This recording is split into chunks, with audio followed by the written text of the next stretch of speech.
When Wynton Kelly told Miles Davis, "You're playing it wrong, you're ruining jazz," in front of the entire quintet, he crossed a line that no sideman had ever dared to cross. Miles's response to this unprecedented musical rebellion didn't just silence Wynton. It redefined what it meant to be a leader in jazz, and showed why some innovations require the courage to be called wrong by people who don't understand the future. It was February 1958, and Miles Davis was in the middle of what would later be recognized as one of the most innovative periods in jazz history. But at Columbia Studios in New York that cold winter afternoon, innovation felt more like chaos to the musicians who were trying to follow Miles's increasingly experimental musical directions. The tension had been building for months. Miles was pushing his quintet into uncharted musical territory, experimenting with modal scales, unconventional harmonies, and improvisation techniques that challenged everything his sidemen thought they knew about jazz. For musicians who had built their careers on bebop's complex but familiar structures, Miles's new approach felt like musical anarchy. Wynton Kelly, the quintet's piano player, was particularly frustrated. At 26 years old, Wynton was already recognized as one of the finest traditional jazz pianists of his generation. He had a deep understanding of bebop harmony, a blues-influenced style that was both sophisticated and emotionally direct, and the kind of technical precision that other musicians admired and respected. But none of that seemed to matter in Miles's new musical world. The chord progressions Miles was writing didn't follow the harmonic logic that Wynton had spent years mastering. The scales Miles wanted him to use felt foreign and uncomfortable. Most frustrating of all, Miles seemed to be abandoning the very foundations that had made jazz the sophisticated art form that Wynton loved. The breaking point came during a recording session for what would eventually become Miles's album Milestones. Miles had brought in a new composition that was built around a Dorian modal scale rather than traditional chord changes. To Wynton, this wasn't jazz evolution, it was jazz destruction. Miles counted off the tempo and began playing the melody, his trumpet sound cutting through the studio air with that distinctive combination of warmth and edge that had made him famous. But as the other musicians joined in, it became clear that they were struggling to find their footing in this unfamiliar musical landscape. John Coltrane, on tenor saxophone, was exploring the modal possibilities with the kind of intense investigation that would later make him a legend. But his extended explorations sounded chaotic to musicians trained in bebop's more structured approach to improvisation. Paul Chambers, on bass, was laying down the harmonic foundation that Miles had requested, but even his usually rock-solid playing seemed tentative and uncertain in this new musical context. Philly Joe Jones, on drums, was providing his characteristically explosive accompaniment, but the rhythmic patterns he was playing seemed to fight against the modal harmonies rather than support them. And Wynton Kelly, trying to find his place in this musical puzzle, felt completely lost. The piano parts Miles was asking for didn't make sense to him. The harmonic progressions felt incomplete and unsatisfying. The whole approach seemed to abandon everything that made jazz intellectually and emotionally compelling. After 3 frustrating takes of the same song, with each attempt feeling more chaotic than the last, Wynton finally reached his breaking point. As Miles was preparing to start a 4th take, Wynton stood up from his piano bench and addressed his bandleader directly. "Miles," Wynton said, his voice carrying a mixture of frustration and desperation, "I need to say something." Miles looked at him with those penetrating eyes, sensing that something significant was about to happen. "You're playing it wrong," Wynton continued, the words coming out in a rush of pent-up frustration. "This isn't jazz. I don't know what this is, but it's not the music we're supposed to be making." The studio fell completely silent. The other musicians stopped what they were doing and stared at Wynton in shock. No one had ever spoken to Miles Davis like this. Sidemen didn't tell bandleaders they were playing wrong, especially not Miles Davis, who had already established himself as one of the most important innovators in jazz history. But Wynton wasn't finished. Months of frustration and confusion came pouring out in a passionate defense of what he believed jazz should be. "You're ruining jazz," Wynton declared, his voice rising with emotion. "You're taking everything that makes this music great. The harmony, the structure, the tradition that musicians like Charlie Parker and Dizzy Gillespie gave us, and you're throwing it away for these experiments." Wynton gestured toward the sheet music scattered around the studio, his face flushed with the intensity of his conviction. Jazz is supposed to be sophisticated.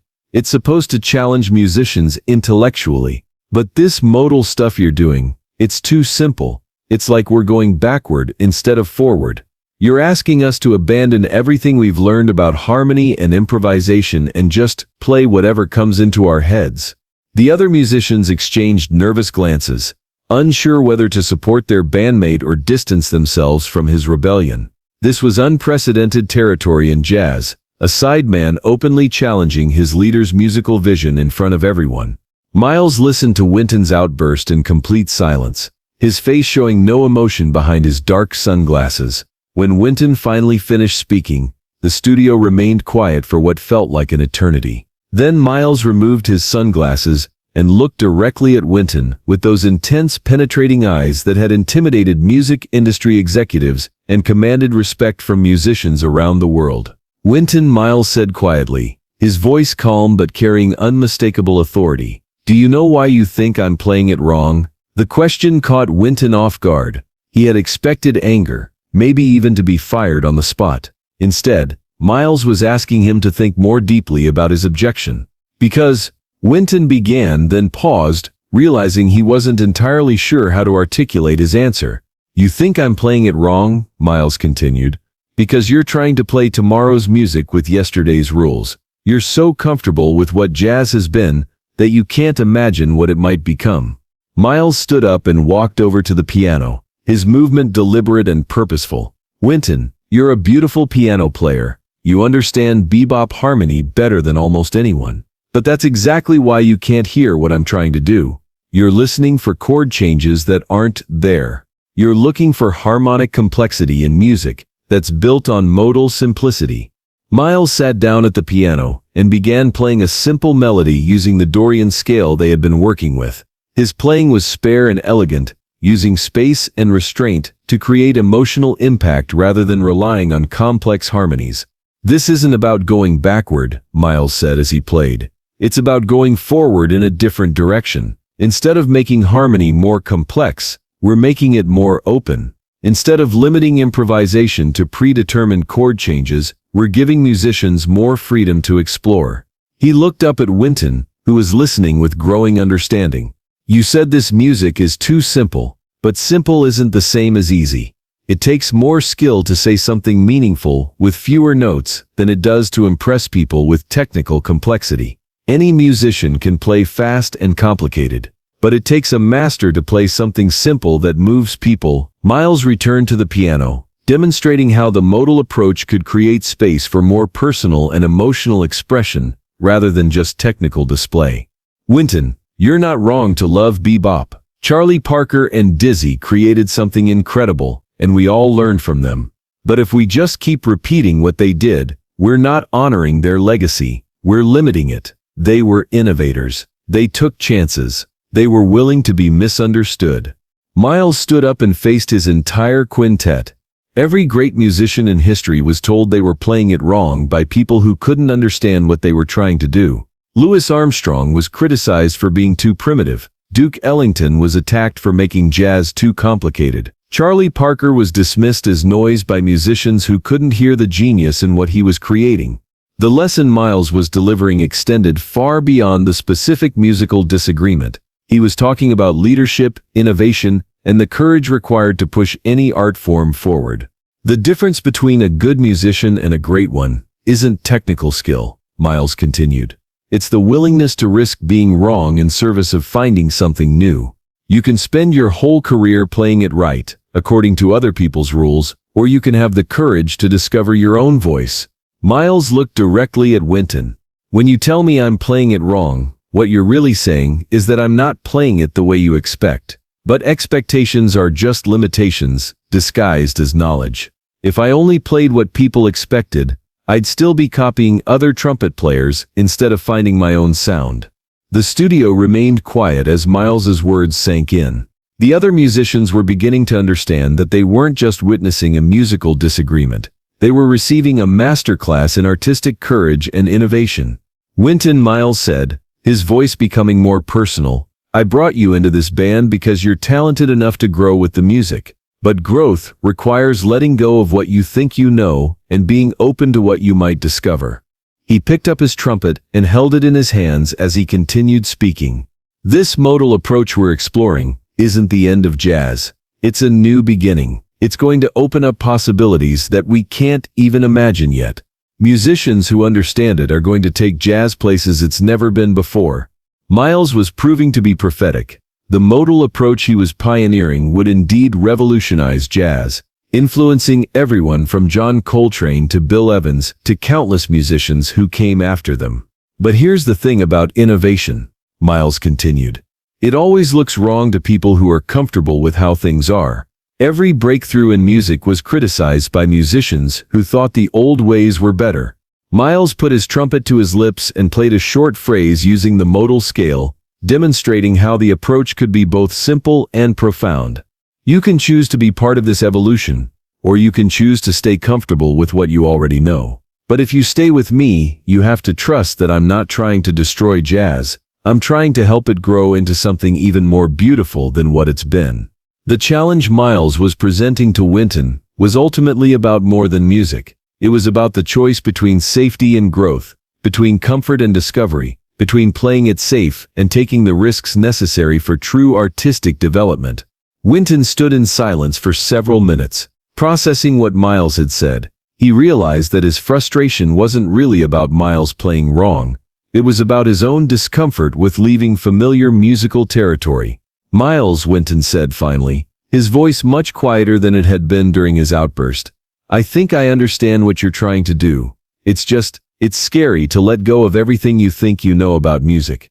Miles smiled, one of the rare occasions when his stern exterior cracked to reveal genuine warmth. "Wynton, being scared means you understand how important this is. Only musicians who care deeply about the music get scared when it starts changing. That fear is a sign that you're ready to grow." Miles turned to address the entire quintet. "All of you are here because you have the talent and the courage to push jazz forward. But talent without courage just creates technically perfect music that doesn't say anything new. What we're doing here requires both." The recording session that resumed after that confrontation was different from anything they had attempted before. Wynton approached the modal harmonies with new understanding, using the freedom Miles had created to explore more personal and emotional expression.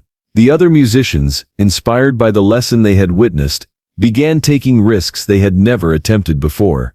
The music they created that day became part of Milestones, an album that proved Miles's vision was not only correct, but revolutionary. The modal approach, showcased on that record, would influence jazz musicians for generations and prove that innovation requires the courage to be misunderstood by people who are comfortable with the status quo. Wynton Kelly went on to become one of the most important pianists in Miles's various quintets, adapting his blues-influenced style to Miles's evolving musical vision while maintaining his own distinctive voice. The confrontation that had threatened to tear the band apart instead became the moment that pushed everyone to reach new levels of artistic achievement. Years later, when Wynton was asked about his outburst during that recording session, he would say it was one of the most important learning experiences of his career. "Miles taught me that being wrong is sometimes the first step toward being right in a way nobody's thought of yet," Wynton said. "When I accused him of ruining jazz, he showed me that he was actually saving it from becoming a museum piece." The lesson from that February afternoon in 1958 extends far beyond music. It demonstrates that true leadership requires the courage to be misunderstood, that innovation often looks like destruction to people comfortable with tradition, and that the greatest breakthroughs come from people willing to be called wrong by those who can't see the future. Miles Davis didn't just silence Wynton Kelly's rebellion. He transformed it into understanding, growth, and ultimately, some of the most important music in jazz history.